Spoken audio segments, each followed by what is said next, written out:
Encore une borne de franchie dans la contagion de la guerre de Syrie. En abandonnant toute ambiguïté sur son soutien indéfectible au régime de Bachar al-Assad, le Hezbollah libanais a reconnu pour la première fois que ses miliciens se battent en Syrie. Le leader du puissant mouvement chiite libanais l'a justifié ainsi.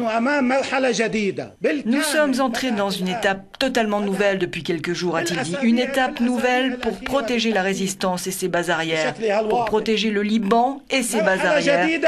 C'est de la responsabilité de chacun.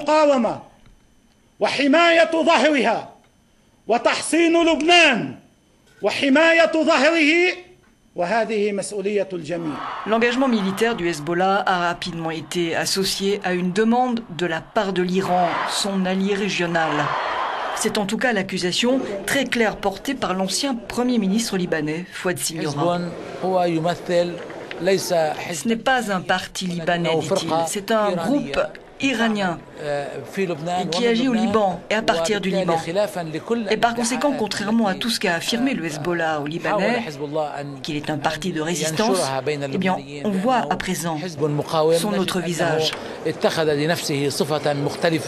Pour l'opposition syrienne, l'intervention de Nasrallah n'est ni plus ni moins qu'une déclaration de guerre contre la Syrie et le peuple syrien. Ça montre aussi que le régime syrien est en train d'exploser et a besoin de l'aide de ses amis de l'extérieur, pense Adib Chichali. Le pari du Hezbollah est risqué. Une centaine de ses combattants sont déjà tombés en Syrie.